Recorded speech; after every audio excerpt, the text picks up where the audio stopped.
West ইন্ডিজে batting ব্যর্থতায় প্রথম টেস্টে আত্মসমর্পণ করে এবার সিরিজ বাঁচাতে মাঠে নামছে বাংলাদেশ। ৩০ নভেম্বর থেকে শুরু হতে যাওয়া সিরিজের দ্বিতীয় ও শেষ টেস্টে ব্যাটাররা কতটুকু ঘুরে দাঁড়াতে পারবে সেই প্রশ্ন দেখা দিয়েছে বড় হয়ে। কারণ রান পাচ্ছে না টপ অর্ডার, কেউ আবার পেলেও নেই কোনো ধারাবাহিকতা। কিন্তু কেন এই হাল বাংলাদেশের? চলতি বছরের আগস্টে পাকিস্তানকে তাদের মাটিতেই ২-০ ব্যবধানে হারিয়ে টেস্ট সিরিজ জিতে নেয় বাংলাদেশ। দেশে আসার পর তাদের দেয়া হয় রাজকীয় সংবর্ধনা, সঙ্গে অন্তর্বর্তী সরকারের পক্ষ থেকে পুরস্কার হিসেবেও দেয়া হয় ৩ কোটি টাকার বেশি। এই অনুপ্রেরণা পেয়ে পরের সিরিজগুলোতে টাইগারদের কাছ থেকে আরও ভালো খেলার প্রত্যাশা ছিল ভক্তদের, কিন্তু হলো ঠিক তার উল্টো। পাকিস্তান সিরিজের পর থেকেই যেন ছন্নছাড়া হয়ে পড়ে বাংলাদেশ দল। ভারতে গিয়ে ২ টেস্টের একটিতে টাইগাররা হারে ২৮০ রানে, অন্যটিতে ৭ উইকেটে।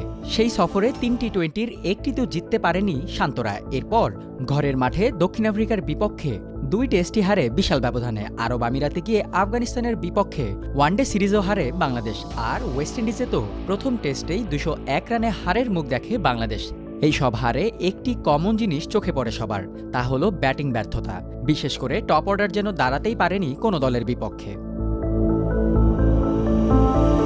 বাংলাদেশের বর্তমান টেস্ট দলের কথা চিন্তা করলে টপ অর্ডারে ব্যাট করেন মাহমুদুল হাসান, সাদমান ইসলাম, জাকির হাসান, সাদাত হোসেন, এই ৪ জন। সঙ্গে আছেন অভিজ্ঞ মমিনুল হক। ২০২১ থেকে এখন পর্যন্ত ১৬টি টেস্ট খেলে মাত্র ২৪ ব্যাটিং গড় মাহমুদুলের। ২০১৮ থেকে ১৯টি টেস্ট খেলে সাদমানের ব্যাটিং গড় ২৩। ১৩ টেস্ট খেলা জাকির হাসানের গড় প্রায় ২৪, আর ৫ টেস্ট খেলা সাদাতের গড় মাত্র ১৪।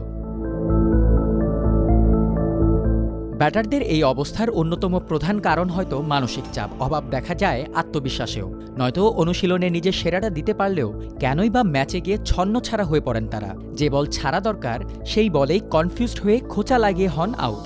তবে টপ অর্ডাররা এসব থেকে শিক্ষা নিয়ে নিজেদের প্রস্তুত না করলে ওয়েস্ট ইন্ডিজ তো বটেই, পরবর্তীতেও ব্যর্থ হবেন বলেই মনে করছেন সংশ্লিষ্টরা।